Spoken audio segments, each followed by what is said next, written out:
Hi, my name is Robert Chelle with Chelle Law, and my law firm assists dental associates with employment contract issues. Today I'm going to talk about tax deductions that dentists can take when they are an independent contractor.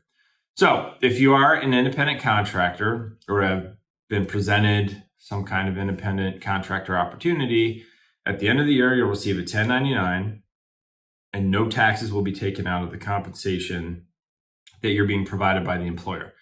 You will not get a W-2, and then you will be responsible to pay for those taxes either quarterly or at the end of the year. So if you are thinking about being an independent contractor and haven't before, what are some things you need to think about? And then what are the possible kind of tax advantages of doing that? Now, first, I'm not a tax attorney. I'm an employment contract attorney. So I'm going to give you kind of the bare bones knowledge that I have based upon drafting and reviewing independent contractor agreements for the last couple of decades. But I would suggest if you are thinking of beginning kind of as a first-time independent contractor, you should talk to an accountant. I'm not sure tax attorney is necessary. And then you would set up an LLC and a bank account and then run everything through that.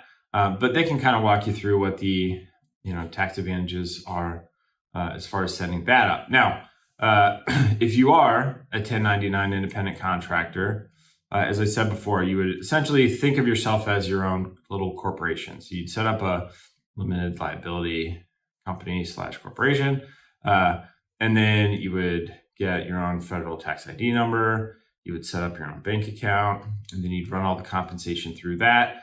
All the business expenses would go out of that as well. And then you would be able, at the end of the year, to deduct those things. So I'm just going to briefly kind of go through a list of things that you can deduct, and then we'll kind of talk about maybe why an independent contractor arrangement might not make the most sense. So first, you can deduct mileage, health insurance premiums, home office deductions, work supplies, travel, car expenses, cell phones. In this case, it'd be either business insurance or malpractice insurance. And then you can depreciate the assets as well. So all of the things that would kind of go into working as a dentist in that situation, you can deduct that. Now, if you're just coming into a practice to work a few times a week and they're going to pay you as an independent contractor, obviously you're not going to be able to deduct the supplies that they give you. Or if the practice somehow decides to pay for your annual malpractice premiums, couldn't do that either. But there are a whole bunch of things that you can do, and there are some creative ways of making it worthwhile. Now, you're not going to get all of the ancillary benefits that a normal employee would. So health, vision, dental, disability, life, retirement. They're not going to pay for your dental license, dental license, DEA registration, continuing education.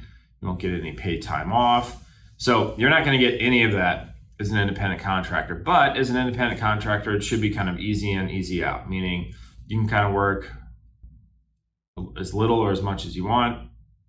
And you are essentially, or at least should be in charge of your own schedule. There are situations where being an independent contractor would make no sense. And then there are probably other situations where being an employee wouldn't make a lot of sense either.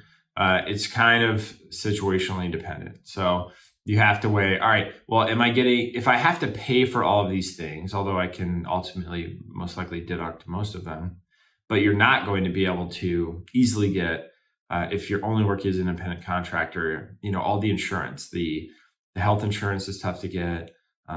Disability is not tough to get, but expensive.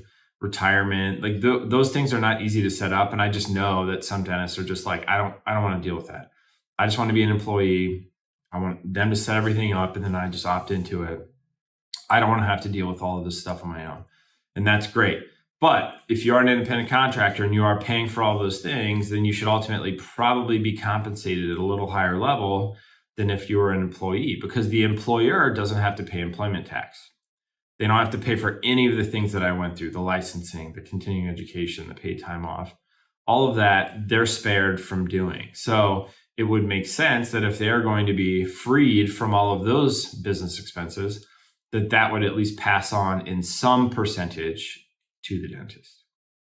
So those are the tax deductions that a dentist can take when they're an independent contractor. There are a bunch of factors that go into if it makes sense or not. But hopefully that was a little bit of information that you may have not had before. If you found this video interesting, please like and subscribe to the channel. We release videos every single day.